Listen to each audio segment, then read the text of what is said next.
Good morning. It's Monday. It's another beautiful day here in Miami, so I brought my chair back outside. Last week we talked about being like Jesus. He loves you so much. God loves you so much. He accepts you for who you are, but he loves you too much to leave you there. He wants us to be like Jesus, so we learned about how to have the eyes and the heart and the hands of compassion of Jesus.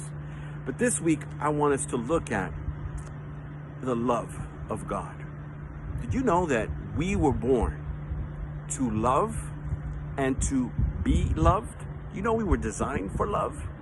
And so when Jesus was here on earth, he answered the question, what is the meaning of life? Through his actions. He showed us that the answer to that question, what is the meaning of life, is not to build riches, is not to make money, is not to make a name for yourself. The meaning of life is to embrace the love of God and to live the love of God and to share that love with the world around us. Galatians chapter 5 verse 6 says, the only thing that counts is faith expressing itself through love. That's the meaning of life.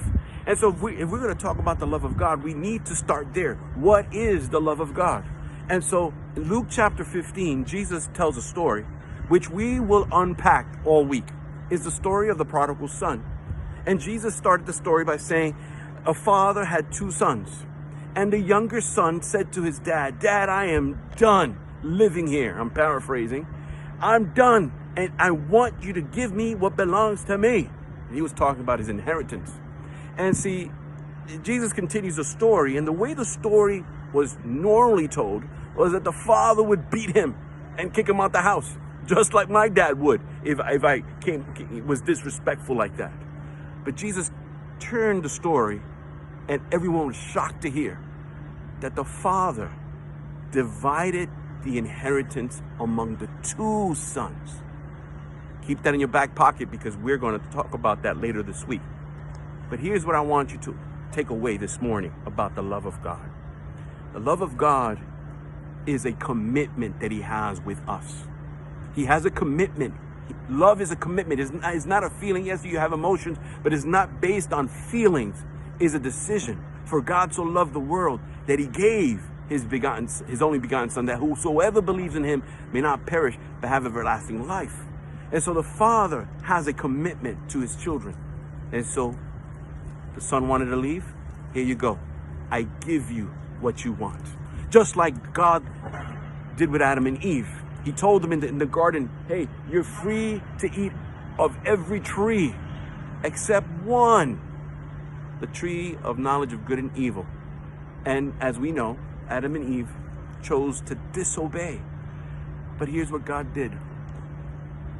He gave them their freedom, but he did not abandon them. He had a plan. And just like this father in this story gives the son his inheritance, that did not stop the father from loving him. He was still his father. And even though the son chose not to be in the house, that did not mean that disqualified the father's love towards the son. Just like you and me, if you choose not to be with God, that does not stop God from loving you. And so that is my thought for today. Love is a commitment. It's not just a feeling or emotion. It's a choice.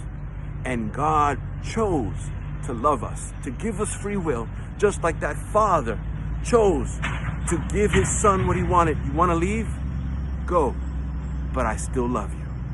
And that's my thought as I sit outside this beautiful Monday here in Miami.